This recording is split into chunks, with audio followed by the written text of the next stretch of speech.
नमस्कार, मैं हूं आपके साथ आशा सरमाल। आप देख रहे हैं महासंग्राम, और महासंग्राम में आज हम बात करेंगे रोहिंग्या को लेकर, क्योंकि जम्मू कश्मीर के अंदर एक बड़ी कार्रवाई रोहिंग्या को लेकर चल रही है, जिसमें आप देखिए किस तरह से दस्तावेज जो है वो खंगाले जा रहे हैं कि आधार कार्ड, पैन कार्ड किस तरह से इन लोगों के पास आ गए हैं और कैसे वो बनाए गए।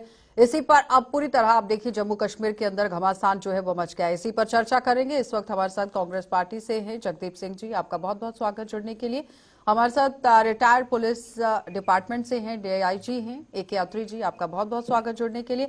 फॉर्मर MLC हैं बीजेपी पार्टी से अजय भारती जी, आपका भी बहुत बहुत स्वागत जुड़ने के लिए। और मुजफ्फर खान हमारे साथ नेशनल कॉन्फ्रेंस पार्टी से हैं, आपका भी बहुत बहुत स्वागत जुड़ने के लिए। सबसे पहले तो अत्री जी मैं आप ही के पास आऊंगी, क्योंकि as a defence expert, as a police department से आप ताल्लुक रखते हैं, रिटायरी हैं, बहुत अच्छे से तजुर्बा भी रखते हैं। रोहिंग्या को लेकर जो एक घमासान मचा हुआ है, किस तरह से देख रहे हैं? सुरक्षा को लेकर एक बड़ी बात कही जा रही है कि ये लोग काफी बड़ी चुनौती भी है। देखिए, मैं ऐसा है कि मैं आपको ये बता दूं कि रोहिंग्यास पे या रिफ्यूजीज जो हैं, जो भी हमारे देश में आते हैं, हमारे देश में कोई भी उनके ऊपर नेशनल लॉ नहीं है, नंबर 1। और नंबर 2 रहा जम्मू कश्मीर में जो कार्रवाई हुई है रिसेंटली, आज ही मैं देख रहा था जी जम्मू ने एक प्रेस कॉन्फ्रेंस करके इसके ऊपर एक स्टेटमेंट दिया है। उसमें उन्होंने कहा कि साहब हमने तकरीबन 10 के करीब जो है केसेस रजिस्टर किए हैं। वो केसेस रजिस्टर किन लोगों के खिलाफ किए हैं? वो लोगों पे खिलाफ किए हैं जिन लोगों ने इनको आधार कार्ड बनाने में या पैन कार्ड बनाने में या और कोई गवर्नमेंट ऑफिशियल डॉक्यूमेंट बनाने में मदद की है। लेकिन इस चीज़ से जो है, ये जो चीज़ है, ये जो रजिस्ट्रेशन ऑफ केसेस है, ये तो सोल्यूशन नहीं है। आप कहेंगे केसेस रजिस्टर करने से, इन्वेस्टिगेशन करने से, कुछ ऐसे लोगों से जिन लोगों ने इन लोगों की इन चीज़ों में डॉक्यूमेंट्स लेने में मदद की है, तो उससे ये रिफ्यूजीज़ का जो इशू है, ये जो रोहिंग्यास का इशू है, ये ख़त्म हो जाएगा? बिल्कुल नहीं होगा। इसलिए नहीं होगा कि हमारे पास कोई इस तरह की पॉलिसी है नहीं है। जबकि यूनाइटेड नेशंस का जो हाई कमिश्नर है फॉर रिफ्यूजीज़, उसने भी इंडिया को ये कहा है कि साहब आप इनको रिफ्यूजीज़ का स्टेटस दे दीजिए। और जो इनको मिला नहीं है, और आपने देखा होगा कि पिछले दिनों में भी आप न्यूज़ में देख रहे थे कि साहब ये जो रोहिंग्यास की जो फैमिलीज हैं इनकी, उसमें लेडीज़ हैं, उसमें बच्चे हैं और बहुत से लोग हैं जिनको इन्होंने बंद कर दिया, डिटेन कर दिया है। But that is also not a solution. That is a violation of Ajay ji, जितने human rights है। अत्री जी कह रहे हैं कि वो इनफ नहीं थी, पॉलिसी बनाने की जरूरत है जो अभी तक हमारे देश में नहीं है। देखिए, सबसे पहली बात तो ये कि पुलिस ने कार्रवाई शुरू कर दी, ये अपने आप में स्वागत योग्य है। रही बात एक कंप्रिहेंसिव पॉलिसी बनाने की, उसमें कोई दो राय नहीं हो सकती कि इस पर होना ही चाहिए, क्योंकि ये सिर्फ लीगल उनकी नहीं है, ये इलीगल माइग्रेंट्स जो आते हैं वो कॉन्स्टेंटली आए जाते हैं, पुश किए जाते हैं, उसको फैसिलिटेट किया जाता है, इस पर होगा।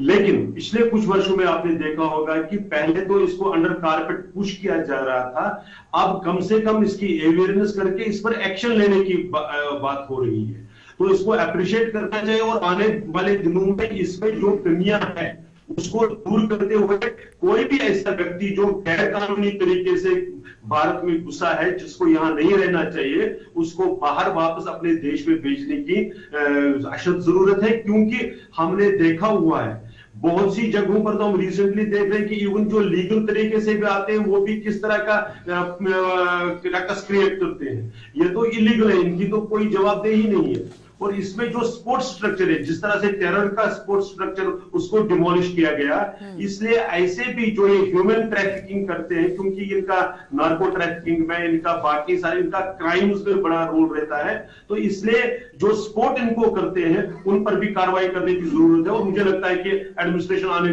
वाले दिनों में उसकी तरफ बढ़ती है। आशा जी, आभार, शुक्रिया आपका। दरअसल जब हम रोहिंग्यास पर बात करेंगे तो मुझे लगता है कि दो अहम तरीन पहलू हैं जिन पर बारीकी से बात करने की और इस पर संज्ञान लेने की भी ज़रूरत है। मसलन सबसे पहली बात तो हमें ये देखना है, जैसे अभी कुछ साथियों ने बताया, कि संवैधानिक तौर पर हमारे पास क्या परिस्थितियाँ हैं। तो मैं जानकारी में लाना चाहूँगा आपके तमाम दर्शकों की कि 1920 में सबसे पहले पासपोर्ट अधिनियम आता है, जिसके बाद विदेशी नागरिक पंजीकरण अधिनियम 1939 में आता है। इसी तरीके से फिर विदेशी अधिनियम जो है 1946, और फाइनली जो नागरिकता अधिनियम हमारा 1955 है, ये वो 4 आधार हैं जिनके तहत भारतीय सरकार ने या तो कार्रवाई की है या करेगी। इसके साथ साथ एक और चीज बड़ी अहम तरीन है, क्योंकि यूएन में जो सन 1951 का जो अधिवेशन हुआ और उसके बाद 1967 में जब उसका प्रोटोकॉल लागू हुआ, तो we are not among those signatories who are part of that whole अधिवेशन और whatever the delegation it was.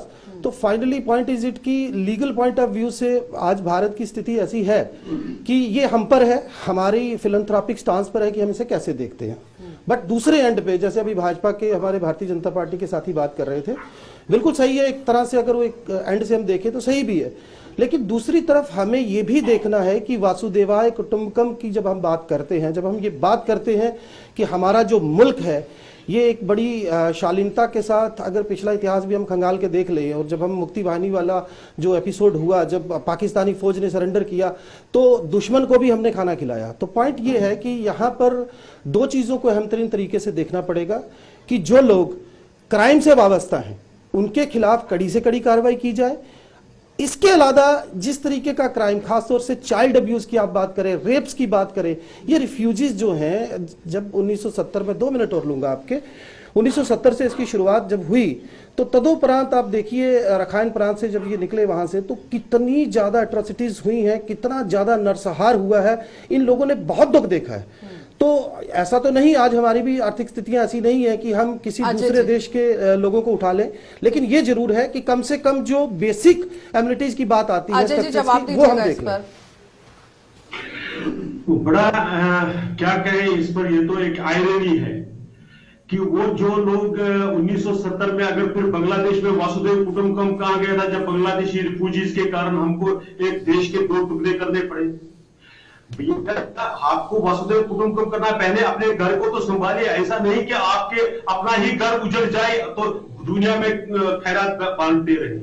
पहले आपने अपने देश की रिसोर्स, आपके देश के जो गरीब लोग हैं, जो गरीबी के नीचे रह रहे हैं, अपने रिसोर्सेज का उनका एक सही उपयोग होता है, उसको देखना पड़ेगा। और फिर अगर किसी ने आना है, अगर कोई आता है तो वो लीगल तरीके से आता है, कोई इलीगल तरीके से अंडर ए कॉन्स्पिरेसी नहीं आता है, और फिर यहाँ आकर वो यहाँ की इकोनॉमी को कंट्रीब्यूट करते हैं। जैसे भारत के लोग बाहर जाते हैं तो वहां की इकोनॉमी को, वहां की डेवलपमेंट को कंट्रीब्यूट करते हैं। ये उल्टा क्या हो रहा है यहाँ? ठीक है, इन सबके रिकॉर्ड्स ऐसे है कि वो डिवेस्टेशन करते हैं। ठीक है अजय जी। मुझे आशा जी, मुझे बड़ी निराशा हुई भारती साहब की ये स्टेटमेंट सुनी। रोहिंग्या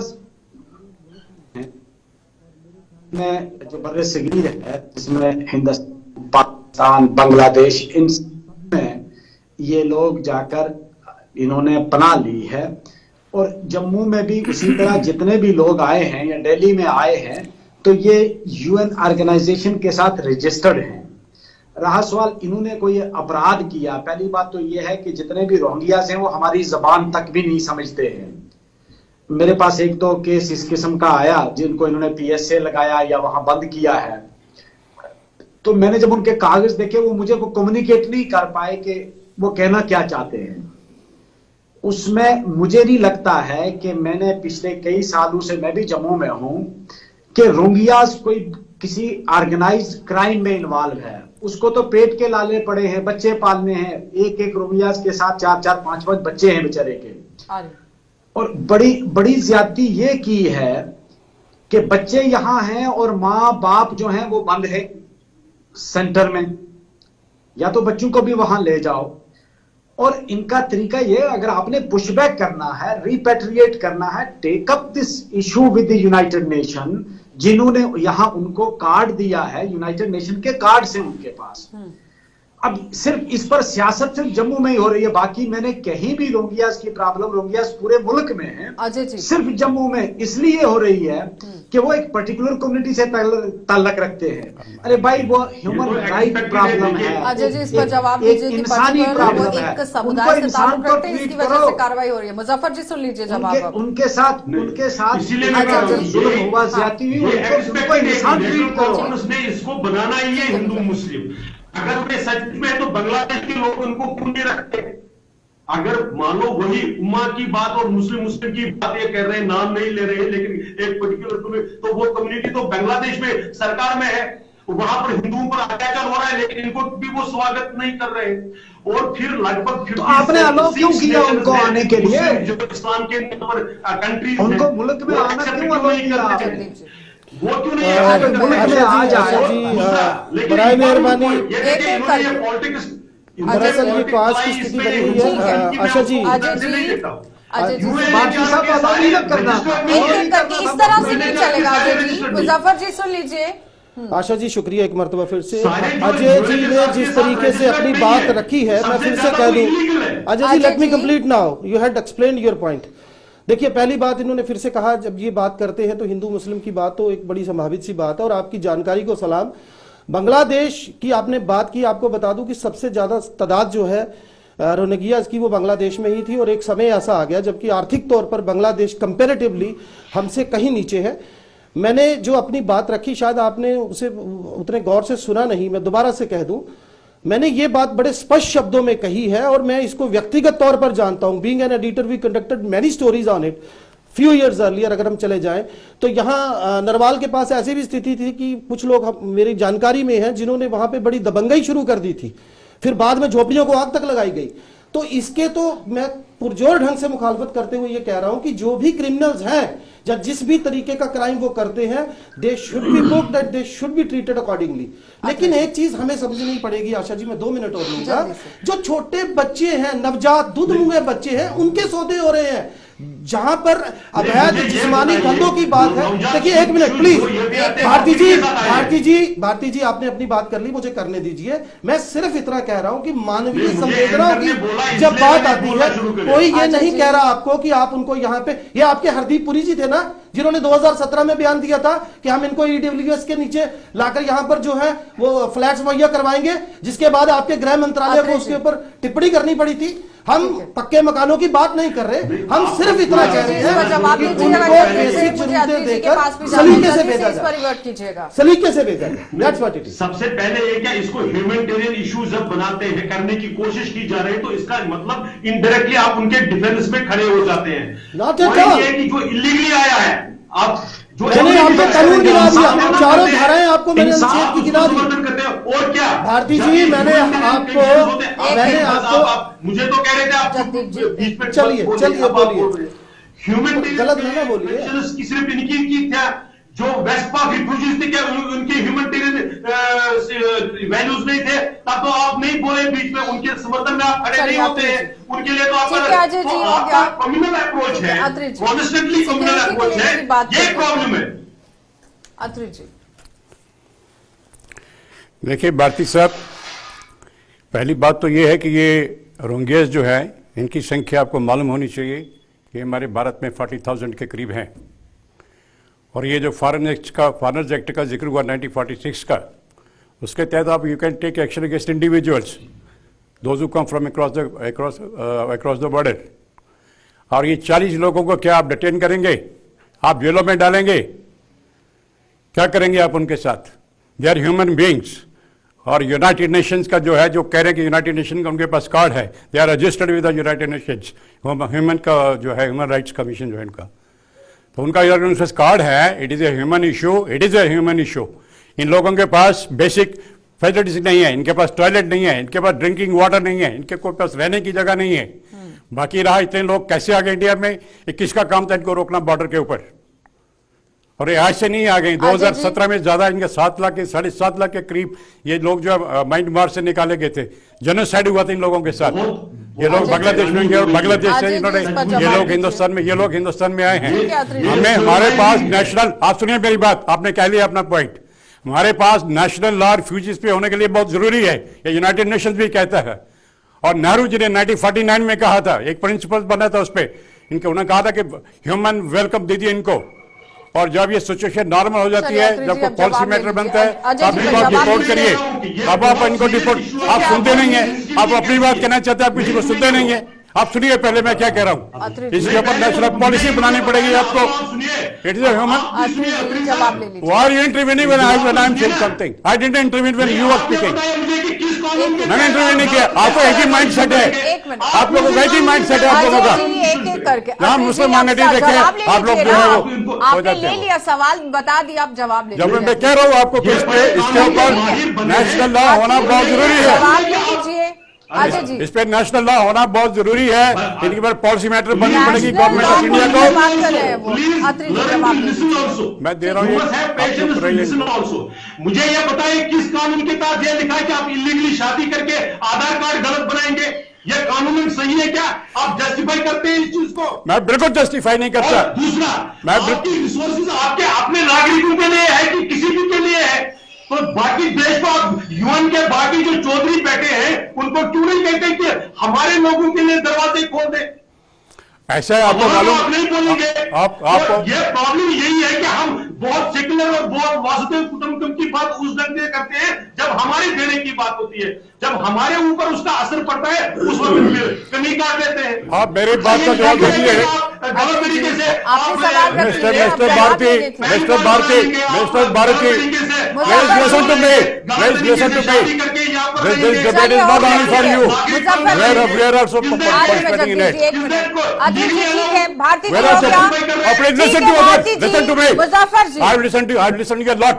यही मैं कह रहा हूँ कि इस पे यूनाइटेड नेशन में ये पॉलिसी बन रही है हो गया, पॉलिसी को कि लेकर रोहिंग्यास बात हो को रही जो है। है, अजय जी अब ले लीजिए, मुजफ्फर जी इस तरह से रोहिंग्यास को जो है, अपने अपने टाइम पे बोलिए, बाकी अपने कंट्रीज मुजफ्फर जी। इसके ऊपर अजय जी ठीक है, मुझे ऊपर ठीक है। इंटरनेशनल अफसोस हो पॉलिसी रहा बन है। रही है कि इनको बाकी कंट्रीज में भी सेटल किया जाए। चलिए सिर्फ यही नहीं है अजय जी, अब कि इंडिया में ही मुजफ्फर लोगों जी को को रखा समय जाए। दे दीजिए उस प्लीज। पर कनाडा भी की बात हो रही है, उस पर यूएसए की बात हो रही है, उस पर दूसरे कंट्रीज की बात हो रही है कि इनके पॉलिसी बना के चौथे गेस्ट जो इंटरनेशनल लेवल हमारे के साथ ऊपर इनको बैठे वहां हुए पे हैं, क्या सेटल किया उन्हें मौका जाए। नहीं देना है बोलने के लिए? आप प्लीज बताएं।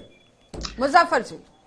आशा जी, मुझे बहुत अफसोस इस बात का है कि एक इंसानी मसले को, जो आलमी इंसानी मसला है, human right, international human right issue जिसको कहते हैं, उसको हम लोग यहाँ कॉमनल रंग दे रहे हैं, इसलिए कि हमारी सियासत की रोटी इसी पर से निकली है। शुरुआत आपने करी। हमारे लिए और कोई रहा माइनॉरिटी नहीं। है, मुस्लिम है वो। आपने शुरुआत की इस और डिस्प्ले सिर्फ में। एक चीज बच गई। रोहिंग्या प्लीज, मैं बीच में माइनॉरिटी नहीं बोला, मुस्लिम आप है। बोलें। एक आप मुझे जवाब दे दीजिएगा Okay, भारती साहब, लेकिन बीच में मत बोलिएगा। आपको जो बोलना है बोलिएगा, आपने जो बोला उससे और भी आप आगे जाए, मगर ये मसला कोई कॉमनल रंग देने वाला है नहीं। ये ह्यूमन राइट का मामला है। और आपको शायद याद होगा, तिब्बतीन भी हमारे मुल्क में आए थे, आज तक वो शरणार्थी हैं, उनको राशन भी मिलता है। आप अगर किसी को याद होगा, दिल्ली में, पुरानी दिल्ली में एक कॉलोनी भी उनके लिए बनाई है हमारे मुल्क ने। क्यों? हमें कोई अफसोस नहीं है, क्योंकि एक ह्यूमन प्रॉब्लम थी।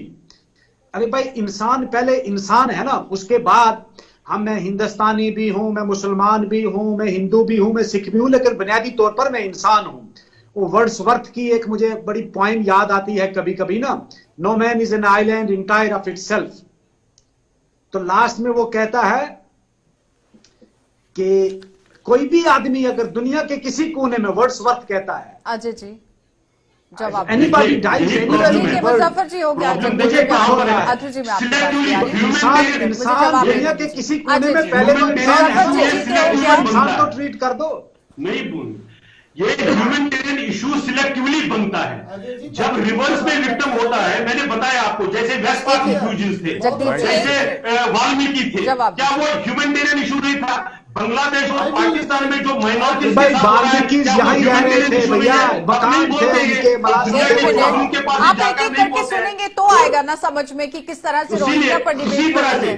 क्योंकि अगर डिटेल हम अपने दर्शकों को समझाएंगे तो समझ में आएगा ना कि मुद्दा है क्या। क्योंकि जिस तरह से केंद्रीय गृह मंत्रालय की रिपोर्ट ये कहती है, हमारे देश की रिपोर्ट ये कहती है 2018 में, जो अक्टूबर 2018 में सामने आई थी, वो कहती है कि भारत में 40,000 रोहिंग्या कानूनी तौर पर रह रहे हैं भारत के अंदर। जम्मू कश्मीर, हैदराबाद, हरियाणा, उत्तर प्रदेश, दिल्ली, एनसीआर के अंदर, राजस्थान के अंदर ये हैं। उसके बाद मंत्रालय के आंकड़े ये कहते हैं कि यूएनएचसीआर के पास भारत में जो रह रहे हैं 14,000 से भी ज्यादा लोग उनकी जानकारी मौजूद है। अब दूसरी सूचना ये है कि गृह मंत्रालय के पास वो मौजूद हैं। उनके मुताबिक 40,000 रोहिंग्या अवैध तरीके से भारत में रह रहे हैं, ये भी कह रही है रिपोर्ट। अब इस पर कार्रवाई करना तो लाजमी है कि नहीं है।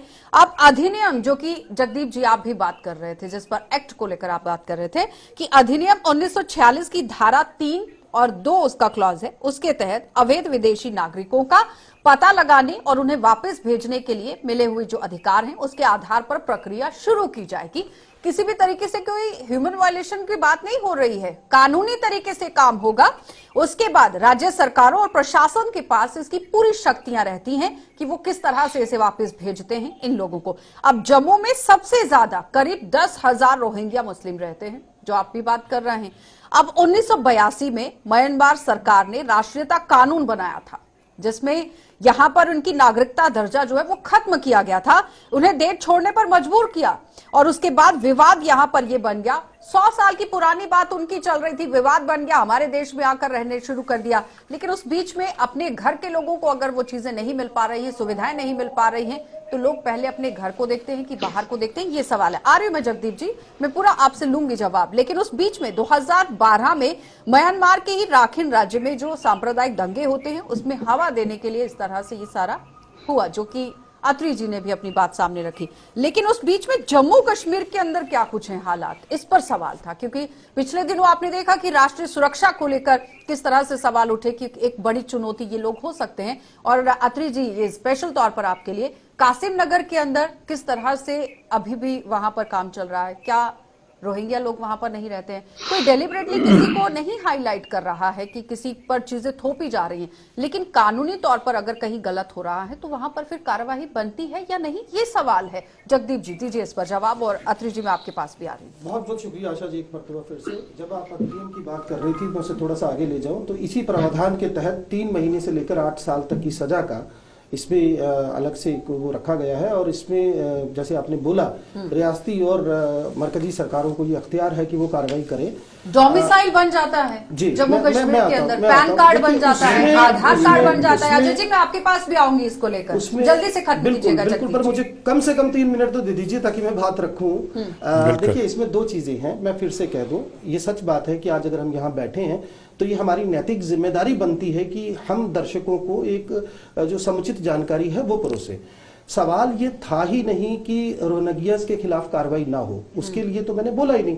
मैं सिर्फ ये कहने की कोशिश कर रहा हूं कि जब कार्रवाई की बात आती है तो इसमें खास तौर से, जैसे दूसरे साथी ने भी जिक्र किया, जो माइनर बच्चे हैं, नवजात हैं, महिलाएं हैं, युवतियां हैं, एक तरह से जो उनके साथ क्राइम हो रहा है उसको भी थोड़ा सा संज्ञान में लें। दूसरा, जो कानूनी तरीके से बनता है, अगर डिपोर्ट भी करना है, डिपोर्ट किया, हमने 2017 में डिपोर्ट किया है, ऐसा नहीं है, लेकिन तरीके से कार्रवाई हो। और बड़ी सबसे अहम तरीन बात इस सारे मामले में ये है कि कहीं ना कहीं ये मानवीय संवेदनाओं से जुड़ा मामला भी है, और ये भी हमें दिमाग जहन में रखना है, क्योंकि मोदी सरकार जो है तथाकथित तौर पर इतनी बढ़िया तरीके से काम कर रही है कि आज जो हालिया रिपोर्ट आपने देखी थी उसमें तो हम पाकिस्तान, बांग्लादेश और श्रीलंका से भी पीछे हैं। तो उस लिहाज से हमारी अपनी स्थिति इतनी बढ़िया नहीं है कि हम उनकी सुध लें। लेकिन जो बुनियादी जरूरतें हैं, जैसे भाई साहब ने भी बोला, बिजली पानी की बात है, जब बाकी की जो जरूरतें हैं, जब तक वो यहाँ है तब तक एटलीस्ट वो हमारा, मुझे लगता है, एक नैतिक जिम्मेदारी बनती है कि वो मुहैया करें। अत्री जी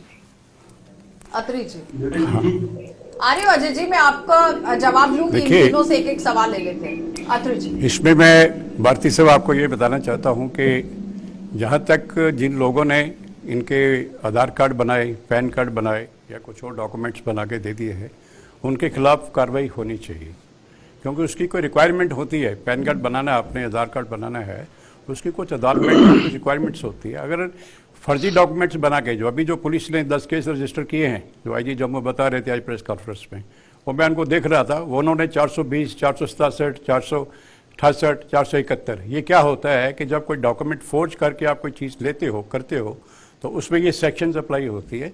उनके खिलाफ डेफिनेटली कार्रवाई करिए। इसमें मैं बिल्कुल आप ये नहीं कहता कि उनके खिलाफ एक्शन नहीं होना चाहिए, but at the same time मैं ये आपको बता दूं कि ये टोटल जो 2017 में ये जो म्यांमार से इन लोगों को जब जेनोसाइड करके निकाला गया, ये 7,56,000 इन लोगों की संख्या थी, वो सारे के सारे भारत में नहीं आ गए। हमारे भारत में जो डाटा, ऑफिशियल डाटा है, उसके हिसाब से सिर्फ 40,000 के करीब हमारे पास लोग हैं। होना तो ये चाहिए, 168 लोग बताए गए थे होना तो ये चाहिए में रह रहे हैं, लेकिन 2008 के बाद जो 16 तक का डाटा है वो 6000 बता रहा है और उससे ज्यादा 6000 तरीके से बढ़ गया। मतलब कितना डाटा हो गया? 2011 की जनगणना कह रही है कि 15,29,958 लोगों की आबादी यहाँ पर हो चुकी है। तो जाहिर तौर पर कई तरीके से सवाल उठ रहे हैं कि पिछले 8000 रोहिंग्या यहाँ पर आ चुके हैं, लेकिन इस तरह से आबादी अगर बढ़ रही है तो फिर क्या बन रहा है जम्मू कश्मीर के अंदर? अजय जी, इस पर जवाब दीजिए दोनों के सवालों के। सबसे बड़ी बात हमारी यही अनफॉर्चुनेट है कि हमारे अंदर ही एकदम हम ह्यूमन और उसकी अप्रोच तक तो पहुंच जाते हैं, लेकिन बेसिक्स को भूल जाते हैं। पहले मैं आपको दिखाऊं तो बाहर के देशों में क्या हो रहा है। अभी पाकिस्तान ने अफगानिस्तान के पश्तून और वो जो आए थे उनको किस किस तरह से मार मार कर भगाया, तब दुनिया में कहीं आवाज नहीं उठाई, सारी भाषण सिर्फ हमारे लिए रखे हुए। अभी इन्हीं म्यांमार से आए हुए लोग बोट्स में घूम रहे थे समुद्र के अंदर, जो पाकिस्तान के वही आप करना चाहते हैं। किसी ने अपने यहाँ इसलिए हमको भी इनको मार के भगाना चाहिए। सबने आराम से सुना, इस तरह से नहीं। अगर जवाब लेना है तो फिर आराम से, इस तरह से। क्यों नहीं बोलने दे रहे खान साहब? अजय जी, ये सच्चाई को आप स्वीकार कर लीजिए। और इसी तरह से जब ये जो इन आसपास के देशों के प्रताड़ित माइनॉरिटीज के लोगों को यहां पर नागरिकता देने की बात आई, तो ये सारी पार्टी मिलकर उस सीएए कानून को और उसको विरोध में खड़े हो गई। तो मानवता सिलेक्टिव है। ये सेकुलरिज्म के बूथ में क्योंकि एक ही सबके के लिए बनती है, मैं उसके सख्त विरोध हूं। दूसरा, कानून जो कानून का गलत उपयोग करते हैं, जिनके सामने रिकॉर्ड है आपका कि ये ड्रग ट्रैफिकिंग में, नार्को टेररिज्म में, ये चोरी चकारी में इसमें शामिल है, आप उसको कितना भी डालिए, वो तो रिकॉर्ड है। देखिए, उसके लिए भारती साहब नारकोटिक्स में भी लॉ बना हुआ है। अगर इस तरह की ड्रग ट्रैफिक में कोई इंडल्ज होता है तो उसके लिए का अपना law will take its own course. कौन कौन स्टॉप कर रहा है, कौन रोक रहा है इनको ऐसे करने में? रोहिंग्यास को पॉलिटिकल इशू नहीं बनाता है और ना ही रोहिंग्यास को किसी ने इनवाइट किया, ना कांग्रेस वालों ने किया है, ना किसी दूसरे ने। प्लीज भारती साहब प्लीज अब एक एक करके सवाल ले लीजिए, फिर आपके पास आते हैं जवाब। किसी ना यहाँ जम्मू कश्मीर सरकार ने उसको कभी इनवाइट किया है, ना भारत सरकार ने किया है। बिल्कुल उस है यूनाइटेड नेशन चार्टर में है। अगर रिपैट्रिएट करना चाहते हैं, अगर उनकी जान को कोई खतरा नहीं है, लेकिन जिस तरह हमारे एक साथी ने यहां कहा कि जो लेडीज हैं, बच्चे हैं, अब आपने क्या किया है कि बच्चों से मां और बाप को छीन के सेंट्रल में बंद कर दिया और बच्चे यहां बिलक रहे हैं। अब वापस करो उनको, हम बिल्कुल नहीं चाहते। किसने कहा कि उनको दे दो, यहां आप शहरियत दे दो? बिल्कुल शहरियत तो वो ले ही नहीं सकते यहां। रहा सवाल, ये एक ह्यूमन प्रॉब्लम है, उनको खाना देना, उनको शेल्टर देना, बहैसियत एक इंसान के यूनाइटेड नेशन चार्टर के सिग्नेटरी के। और एक बात हमारा ये फर्ज बनता है कि 11 सालों में 8000 रोहिंग्या जम्मू कश्मीर में घुस गए, जिसमें 2011 की जनगणना जो मैं पहले भी बता रही थी 15,29,958 है। इसमें करीब 84.27% हिंदू हैं। ये किसका डाटा? और 70.03% मुसलमान हैं। ये आपको केंद्र सरकार की तरफ से भी मिल जाएगा, गृह मंत्रालय की तरफ से भी मिल जाएगा। आप बेहतर तरीके से उसे पढ़ सकते हैं यात्री जी। लेकिन सवाल यहाँ पर यह है कि जिस तरह से एक दूसरे पर आरोप प्रत्यारोप चल रहे हैं, क्या ये जायज है? जगदीप जी, मुझे लग रहा है ये कंक्लूडिंग रिमार्क ही होगा। मैं अंत में नटशल में एक चीज कहना चाहूंगा। भारती जी बार बार बात को घुमा रहे हैं, फिर उन्होंने इसको पाकिस्तानी जो विस्थापित थे, वेस्ट पाकिस्तानी रिफ्यूजीज, उनसे जोड़ा, बाल्मीकियों से जोड़ा, गोरखा समाज अभी रह गया, उस पर बात नहीं की। देखिए, मैं फिर से बड़े पुरजोर ढंग से ये बात दोबारा कह दूं कि यहाँ पर कोई भी ये नहीं कह रहा कि आप उनको किसी तरीके की नागरिकता प्रदान करें। और जो भी कार्ड जैसे बने हैं, because one of my friend had already explicated it कि while having all those cards one has to furnish a different kind of formalities for that. तो इफ इट हैपेंड तो those people should be booked under the law. Nobody is saying like that कि उनको आप ना लीजिए। लेकिन एक ही बात जरूर कहूंगा कि ह्यूमैनिटेरियन ग्राउंड के ऊपर ऊपर हमें सिर्फ इतना ध्यान रखना है। और दूसरी और अंतिम बात ये भी मुझे याद आ गई, बता दूं कि ये जो इतनी बड़ी इन्फिल्ट्रेशन हुई है उस पर इनके पास कोई जवाब नहीं है। असम और बांग्लादेश बंगाल, ये दो ऐसी स्टेट्स है यहाँ से बहुत बड़े पैमाने पे इन्फिल्ट्रेशन हुई, तब तो देखा नहीं आपने। अब जब ये हालात बन गए हैं सूरत हाल, तो आप सिर्फ और सिर्फ सियासत करें किसी तरह का कोई धार्मिक उन्माद पैदा करके, तो वो जायज बात नहीं है जहां तक मुझे लगता है।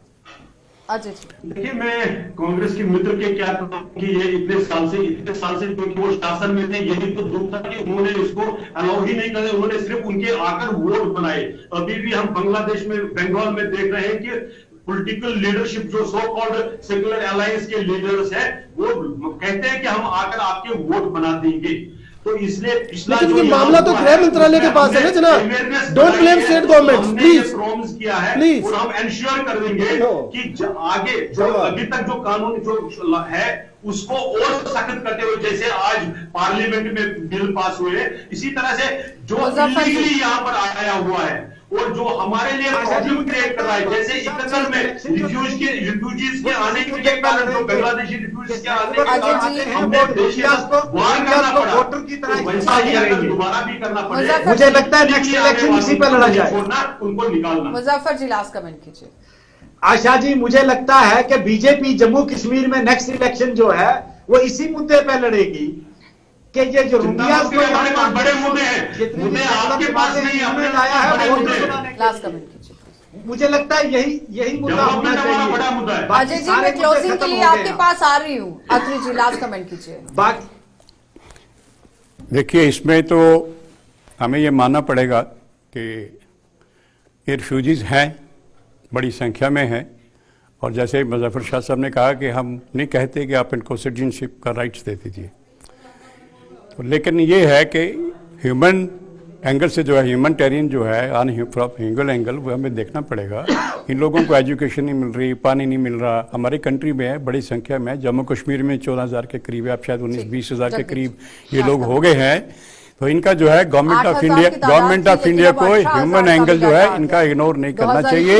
इनको बेसिक चीजें जो है बच्चों को, उनके बच्चों को, उनकी जो औरतें हैं, उन्होंने कुछ नहीं बिगाड़ा, उनको मिलना चाहिए। मैं ये कहकर अपनी बात पूरी करूंगा कि निश्चित तौर पर हम एक आतंकवाद के लंबे अंतराल को झेल चुके हैं, लिहाजा जो भी ऐसे लोग हैं जो कहीं पर भी वाबस्ता है किसी भी तरीके के क्राइम से, वहां पर सख्त से सख्त कानूनी कार्रवाई हो, लेकिन इसके साथ साथ मानवीय संवेदनाओं का ध्यान रखते हुए कम से कम जो बालिग नहीं है, या महिलाएं हैं, युवतियां हैं, बच्चे हैं, उनकी जो एट लीस्ट जरूरत, जो बुनियादी जरूरत जिसे हम मानते हैं, बिजली पानी, इतना तो बनता है। इसीलिए मैंने वासुदेव कुटुंबकम का जिक्र किया था। तो गृह मंत्रालय ने UNHRC के हवाले से जो बताया है, यात्री जी, ये आपके लिए भी है, भारत में दिसंबर के अगर डाटा की बात करें 2021 तक की, तो 18,000 रोहिंग्या मुसलमानों के होने की जानकारी वो मौजूद है उनके पास, वो आप भी पढ़ सकते हैं। जल्दी से अजय भारती जी इन पर जवाब दीजिएगा। वो कह रहे हैं कि मानवता को ध्यान में रखकर ही कार्रवाई करने की जरूरत है, अगर कोई खराबी कर रहा है या फिर किसी भी तरीके से कोई चुनौती है तो उसके खिलाफ सख्त कार्रवाई होनी चाहिए। कानून है, होना चाहिए। देखिए, जम्मू कश्मीर प्रशासन की या भारत के सरकार की सबसे पहली जिम्मेवारी भारत के नागरिकों के लिए है, इसलिए उनके हित में जो भी होगा उसको करने की आवश्यकता है।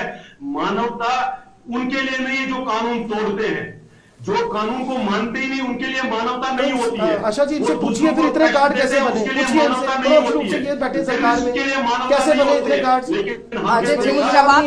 बहुत से लोग उन टेररिस्ट के लिए भी मानवता की बात आप ही सरकार में जरा, जब वो दूसरों को मारते हैं उनके लिए मानवता। बहुत बहुत धन्यवाद अजय जी जुड़ने के लिए, जगदीप जी आपका भी धन्यवाद जुड़ने के लिए, अत्री जी आपका भी, मुजफ्फर जी आपका भी जुड़ने के लिए धन्यवाद। तो फिलहाल रोहिंग्या का मुद्दा आज आप देखिए किस तरह से गरमा रहा था और लगातार अलग अलग प्रतिक्रियाएं भी सामने आई हैं, लेकिन अब देखना ही होगा कि सरकार की तरफ से किस तरह से कार्यवाही को अंजाम यहाँ पर दिया जाता है। फिलहाल आप देखिए कार्यवाही को लेकर शुरुआत तो कर दी गई है, लेकिन किस तरह से रहेंगे हालात ये आने वाला समय बताएगा। आप देखते रहिए कार्यक्रम।